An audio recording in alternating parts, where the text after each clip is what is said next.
Hey guys, this is ChaosFX back once again, and today we're here with Starcraft 2. So, I wanted to put together a Terran tips and tricks guide, so you can pretty much ignore the game that's happening in the background. It's just to have something interesting in the background while I talk. I will be talking about certain units and vehicles and whatever else throughout the game, so maybe it'll come in handy. Probably it won't, but oh well. So I will just try to concentrate on doing both. I got a list here of things I want to go through, so I'll just get to that right away. One thing is, no, I'm not, like, master's level player. I simply am good at strategy, not so good with my motor controls. So, why does that matter? Well, it's because I'm admittedly saying I'm a poor player, and I defeat a lot of really good players. And I mean, like, handily defeat them. And the reason is simply because a lot of these tips. So, I will go ahead and pass those tips on to you guys. Because I really feel like, well, Terran is my favorite race, and I feel like right now the metagame for the professional leagues as Terran is messing with a lot of the lower level players, and that the pros themselves could be a lot better if they just, stuck to some decent, what am I trying to say here? Stuck to some really decent play prior to just, trying to get every knife's edge out. They kind of, I guess the best way to say it is they have forgotten their safe strategies in lieu of all these incredibly skilled but incredibly risky play. So that said, I will get more into that later. The one big thing about StarCraft 2 that will immediately send you from Bronze League into Silver and Gold is knowing the unit queue. This is something, when I first started, I came from a lot of games like Civ and other games like that. I played StarCraft 1, but I didn't think the multiplayer was very good, and so I never really got into it. StarCraft 2 is vastly improved. There's enough AI in it to really help you. You don't need to, remember a billion things. In fact, if there was some kind of accountant utility that showed you how many SCVs you had, we could just focus completely on destroying other people, and that would be awesome. But anywho, let's see. We got unit queue is very important. If you ever have a unit queue going, see, I'm already doing so bad. This is so hard to talk and play. But I kind of remember my strategy, so I'll just keep going, I guess. I'm so slow, I'll get another barracks. The unit queue should never have more than 2 units in it. 3 if you are loaded in money. If you don't have over 1,000 of one of these, or have the income that if you left it alone you would have 1,000, then you do not want to do anything else. You need to have 2 maximum. So you see, upgrade complete. Whenever I have 2 units in, I wait until the last one is almost done, then I put a 3rd one in it. Now this is a lot more important when you have multiple factories or barracks and you're watching down here. Just be sure that you're never ever putting more than 2 units, and you have to babysit a lot more. Better players, kind of probably are grinning at this. Yes, this is like kindergarten StarCraft, but it's still important. The reason being, if you ever have more than 2 in the queue, like say right now I got a lot of minerals, so if I put maybe 1, 3 up there, I can see that I have a ridiculous amount of minerals. So what does that mean? Ridiculous amount of minerals means one thing: build another production building. So if you have a crap ton of minerals like I have right now, build something. Build a command center, build a marine, build anything. Okay, so that will immediately make you better, just because your units will arrive much faster. Let's see, what's next? Scans versus mules. Now this is something that I feel like a lot of people who give advice have wrong. Scans are worth a lot more than mules. Mules are great, but you gotta remember, all they do is harvest minerals quickly, and you're a Terran. Terrans are really good at turtling. They're the scariest turtle race in the game. We can just bunker up and hold a position. And if you're holding a position, if you've ever seen the end game, you'll notice that it's always 2 people fighting over the last few mineral resources. So what if one of the last few mineral sources was your secure base? So that's the whole idea behind it. Were I to mule the heck out of these, I would have to move to another location, and all of my production buildings would be left in this base, which is a terrible thing. It happens to Zerg all the time. That's why Zerg are kind of easy to take out at late game, because they just don't have. Alright. Supply depots, that's right. I haven't played this game in years, so this is kind of fun. But Zerg have a problem late game where all of their tech structures are at a base that is really far away from all of their minerals and Vespian gas. So they have one army that has to cover, say, this base. We're talking like really late game, I guess.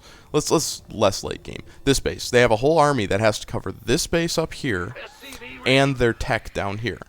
Now, wouldn't it be a lot easier on them if they just had to defend this base, and I mean maybe this base, but later in the game, but they still had enough that if this base got wiped out up here, they still had enough down here and enough down here. So that's the idea. If you have the advantage, don't blow it by muling your own base to death, because that's really what you're doing. This is a finite amount of resources, and once it's gone, you have to move on. So if you don't have the resources to move on, do not mine yourself out on purpose. There's a finite number of resources on the map, and what your goal is to either make your enemy lose more units than you, or take one of their resource centers, which I'll get to later. Okay, that said, double depots. This is one a lot of people don't really care for, is the double depot. I love the double depot. The call down supply. There's a couple of reasons why it's really good. One, it actually does save you money. Unlike muling, which everybody thinks gets you more money, that is not the case. Muling doesn't get you more money. It doesn't generate 300 minerals on this mineral patch. So if it doesn't do that, it just gets rid of the minerals that you already have in a secured base behind a wall with a ton of marines, etc., etc., what I just said. So what do double depots do? Well, double depots actually give you 100 minerals. Literally, 100 minerals. 100 minerals. 100 minerals. These are minerals that if you were to count up all the resources I harvested in the game, I did not build 3 depots. I just saved myself 300 minerals. Yes, it took 150 energy, but unlike a mule, I just did generate 300 minerals. So keep that in mind. That's not a big deal. I mean, I don't even really think it's a big deal, even with me, bitching about it. But just keep it in mind, especially late game, when things hit the fan. If all your depots get destroyed and you hear, for any reason, late game, I mean, you should probably be about 10 supply over 200. If for any reason during the end game you hear, additional supply depots required, you click your command centers and you start calling down supply like there's no tomorrow. You need those units on the field, especially late game. Okay. So what are we up to? No muling on secured bases. Yeah, I already said that. Multiple production facilities. Alright, so this is a mistake a lot of lower level players make, and it's easier to not make that mistake if you're taking my advice of the queues, which I know I'm terrible at managing them. I can tell you guys what to do, but I admit I'm not the best player at this game. If you have very few... Oh, I'm against Protoss. That's interesting. If you have very few people in the queues, you can see here I have... Let's throw a Marine in each of those. I have 2 there, and 2 SCVs. That means I am at maximum capacity. I have 400 extra, 200 extra. So I should be building stuff, and obviously I should be teching up, so that's what I'm going to do. And let's build one of these. No. Hotkeys. Aha. They're for winners. Alright. So what is the energy for if I keep telling you all this? Well, scans are really the most important thing Terrans have, in my opinion. Without devoting any units to anything, I can tell you exactly what my enemy's race is. Not enough energy. Oop, not right now. But let's say you sent an SCV out to this location and this location, and you didn't bother sending one here because you knew they'd be there, so you had 1 scan. So that first scan I put down would have been here. Second scan would have told me whether or not they have an expansion, and would have told me what their unit structure is. So immediately I know what counter unit to build. Now, I put a very easy computer here because I really didn't want to get trounced while I'm trying to explain what's going on. So, I can just assume it's probably not expanded. Yeah, and its unit is 1 stalker. Good job, computer. You're learning. Anyways, in a real game, you would scan the person's army and say, alright, well they have, you know, looks like a 2-to-1 Zealot-Stalker ratio early in the game. And since they have more Zealots, you really don't need as many Marauders. Marauders are really good against Protoss. Just in general, gateway units get trounced by them. But not a big... I'm going to get more into that later. So let's just keep going with the guide here. Alright, so... Excuse me. Pro Terrans and Marauders. So when you watch the pros, one unit they never pick is the wonderful little Marauder. I don't know why this is, quite honestly. Marauders are very overpowered in this game, and they're kind of my go-to unit. When I build a bunch of, you know, like I have crap tons of minerals like I have right now, and I'm like, oh no, time to lay down, you know, imagine it's not early game and I'm not bad.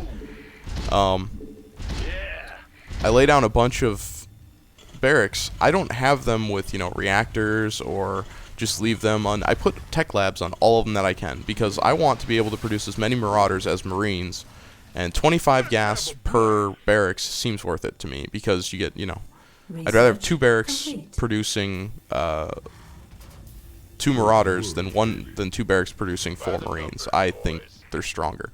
You look at their health: 45 health, 125 health, 1 armor. 6 damage goes up to 10 DPS, 10 damage at 10 DPS, plus 10 versus armored. So, really, the Marauders do the same damage as Marines on all units, and do 10 extra damage to units and armored structures. Their issue, they can't hit air. So why does that matter? Well, or why doesn't that matter, I should say? Why do I think Marauders are good? Well, because when you have enough command centers, you can know where the air is, where it's coming, and then beyond that, you shouldn't even really have to worry about it, because they gave everybody this wonderful building, and it gives away your position on the map, but they're so cheap. I mean, I know a lot of people complain about anything that's 100 gas, but considering that this stops all drops, I mean, every single drop in the game is gone if I do this. Oops, gotta let them out. So every drop in the game is just completely negated when I build this here. That's a huge deal. I mean, when you play the game, you gotta think of what your opponent can do to you, not what you can do to your opponent. And that's how you really secure a win, is you stop them from, you know, getting your Achilles heel. So, what else? Let's see, I'm screwing around here. Okay, this is just a little tip, a mini tip that I have. When you have your units idle like this, in a MM, or Marine, Medevac, that whole thing, you do not want your Marines to take damage. Even if they have, you know, shields, they're not very good. And concussive is amazing. So what you do is when they're idle like this, you don't just leave your army anywhere. Like, you don't want your army down here. A lot of people I see leave it down here, or they go do something else, or they feel pretty safe here. A couple of things you can do to make your army more secure, especially if you're not as good at looking at the minimap. You put your army in a tactically good position. So this is a tactically good position, right on the edge of a sight range. You tell your Marauders to go forward, you double-click your Marines, tell them to go back, then you tell them to meet in the middle again. Now, a little further back. Alright, that's good. Okay, now we have a wall of Marauders, and Marines have a little, I think they have a little better range, if not they have the same range. So, I have the massive armored heavy units up front, and in the back are all the squishy Marines that just provide extra DPS and take down the air units. Now, air units will, until Marines are in range, they will continue to shoot the Marauders, like, regardless. So, it's actually a really good idea to do that, in my opinion, because, you know, I'm ready for an attack right now. This could be, you know, if this were an actual player, he might show up with, you know, 17, 18 Stalkers and about 10 Zealots, and just charge into this. Well, Stalker versus Marauder is not good for the Protoss, not when Marines are supporting them at all, because Zealots do not support Stalkers. Stalkers support Zealots.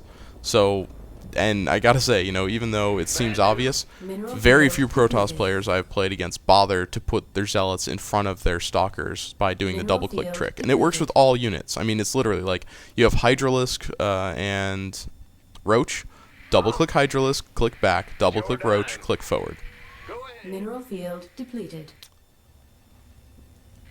Wow. I've been talking way too long. Anyway, it's a very easy computer. It's not going to show up and stomp me. Okay, so what else do we got here? Medivacs. Alright, now I got my Medivacs up here. I don't yet. I'm way behind. So, Medivac ratio, I feel like is important as well. The ratio of Medivacs to troops, I feel, is always a little low.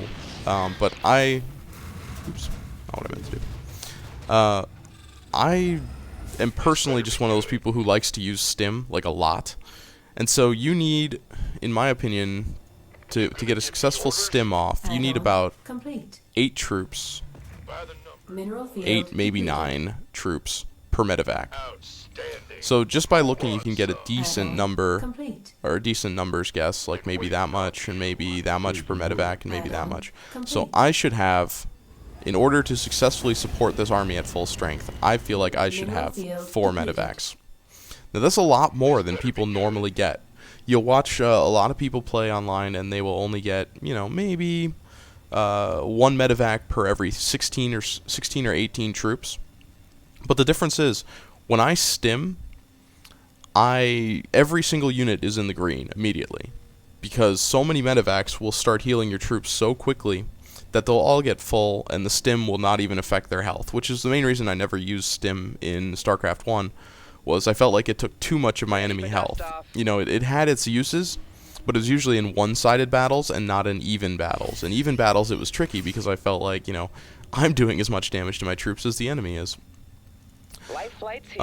Little tip here. If you have your Medivacs on your Marine Marauder key, be sure to give them their own as well. So what I do is, of course, let's get some more troops in here. Didn't I put you guys on hotkey? I'm so rusty. I'm so terrible at this game. Alright. So we'll make some more Marauders, because I like Marauders. And quite honestly, it's all about knowing your opponent. Like, some people might think it's silly to not have enough Marines in reserve. But it's Protoss, and I'm not saying this as if, you know, it's been this long, because it has been long enough for the Protoss to get out of Tier 1 units. But if the Protoss is still in Tier 1 units, Marauders are the best thing you could do against Tier 1 units. Like, seriously. Zealots, owned by Marauders. Marines, pretty good against Zealots and Stalkers, but Marauders are the same speed as Marines, and have, like, much more health. Stalkers do a little extra damage to them, which is why Stalkers end up kind of on par with the Marauder. So it's kind of Marauder per Stalker, but I'm pretty sure Marauders are a little bit cheaper than Stalkers. It's been a while since I played. So, enough with that. I love Marauders, and I'm going to be singing their praises because I feel like they're the underdogs. So, I have given... Hi there.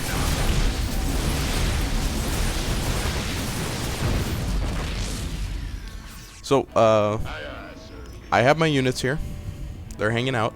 I need to double-click my Medivacs, put them on 3.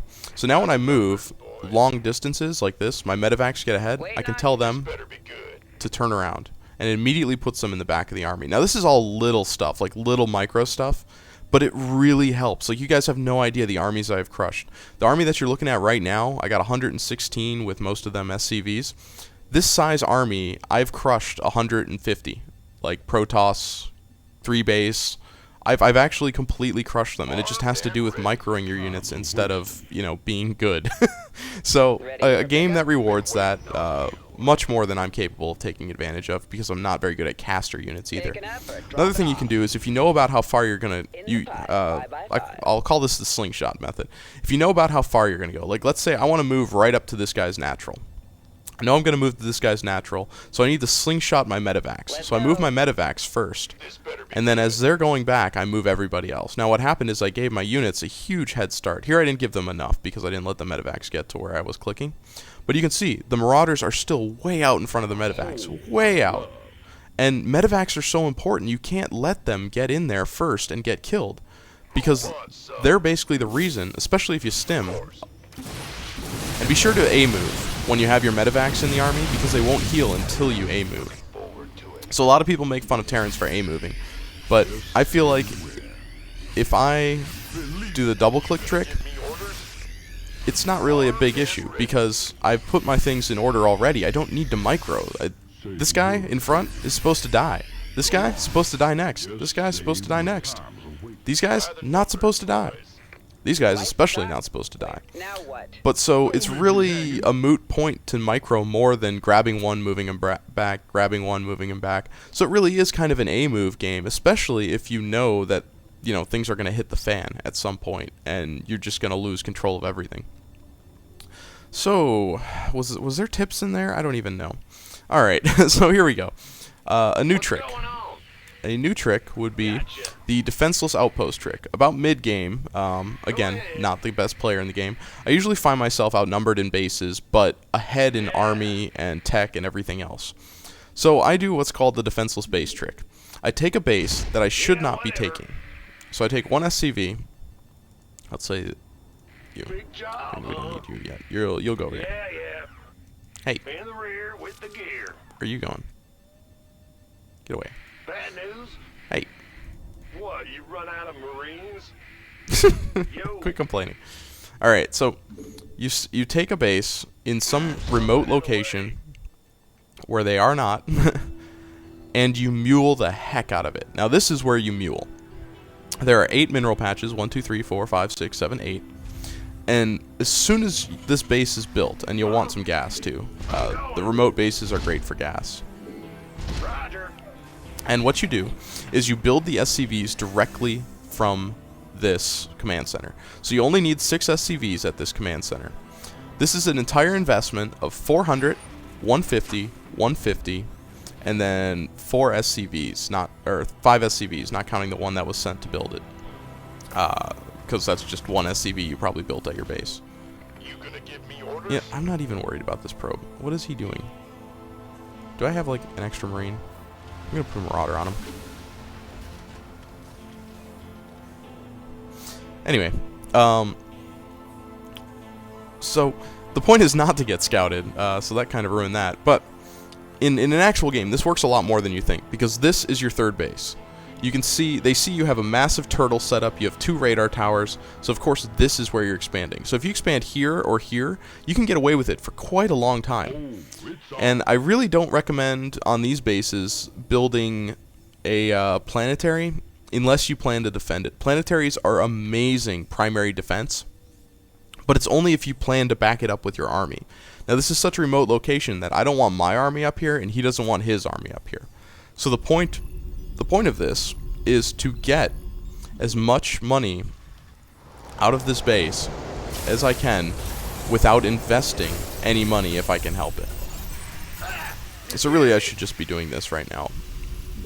But, so, this is a ton of mules harvesting down here. So they're going to clean this base out, and over time I'm going to keep summoning them down here. But what I really need is the gas. Terran gas endgame will just get you the best units in the game. You can mass Thor and mass Battlecruiser with 2 bases that are gas only, and then you have a place to throw down your mules pretty much in safety. Complete safety. So you build a bunch of these random... Aha, I see you. SCV ready. Goodbye, probe. It's about to get heavy. So, that's pretty much why it's awesome to do that. Okay, so, talked about defenseless outposts. Now, fast tech switches is the most important thing most Terran players get wrong. Got a whole Hey. lot of love. It's go time. You can see him running away. Why not? We're gonna stim. Goodbye. Say good night. There we go. Alright, so here I am with the MMM army. Why do I always go the MMM army almost every game? Well, early game it's extremely strong because of the Marauder Marine complement together. It's also extremely mobile with stim. I should say with stim. It's not terribly mobile without it, But with stim, this army can easily get to this base, So Terrans kind of struggle with mobility, and I like to get the MMM army maxed out to deal with that mobility issue. So I usually MMM right up to 200, but while I'm doing that, I'll have some extra plan going on in the background. So one thing I do is I will, let's see, what are the keys here if I can remember. I'll build an armory, and that's when I decide what I'm going to do. So I'll look at their unit composition. I mean, long time before this. We're 30 minutes in the game, and you got to pretend it's more like 6 minutes in the game. I'll look here, and I'll see Colossus, Stalker, Void Ray. Alright, Colossus, Stalker, Void Ray. What counters all those? Marauders counter Colossus and Stalkers, so I'm good there. Marines counter Void Rays, so I'm actually good with MMM, but that just happened to be the case. That is not always the case. So, looking into what is, what is the best unit for you to counter with is key, and then you build tons of that unit, because you don't want to, MMM, say, well, that works in a lot of situations, but you don't want to do it against, I'm drawing a blank on Protoss units, guys. Oh, it's been a while. There are Protoss units you don't want to MMM. So you'd maybe go for the end game, build some battle cruisers to finish them off. If you're in this kind of position, you could probably just finish them off anyway. But if instead of this, I'm down here, they're on 2 base, still got some minerals going away. They're building up a huge gateway army that I'm gonna have to deal with. I should camp a couple of tanks. You only need about 2 or 3 tanks per position to cover your MMM. So you build a couple of tanks. They will do the job nicely and force them to use anti-siege tank tactics when you're not going mass siege tank. That is the other thing. I know the pros love mass siege tank, but mass siege tank is such a crapshoot because there are so many strategies to kill siege tanks, and they're so weak to these strategies that it's kind of like, if you feel like you want to test your opponent's skill and win the game based on whether or not he's good at the game, go mass siege tank. If you want to actually just secure a position, well, then you only need about 6 siege tanks. 6 or 7 siege tanks will secure the entire area. Less than that if you go ahead and upgrade their vehicle attack. So if you're going like mech, you go vehicle attack. If you're going ships, you go vehicle ship plating. That's my opinion anyway, because the ships on Terran are kind of weak. They don't have a lot of damage.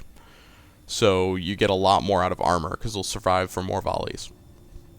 Alright, did I get through this whole list yet? Okay, now I'm going to talk about, I'm going to split this up. So this is going to be part 1, or maybe part 1 and part 2? I don't know, we'll get to that later when I look at the time. Might be one giant chunk. But either way, I hope you guys enjoyed that. The next video will be finishing up with unit counters that I'll just go through quickly.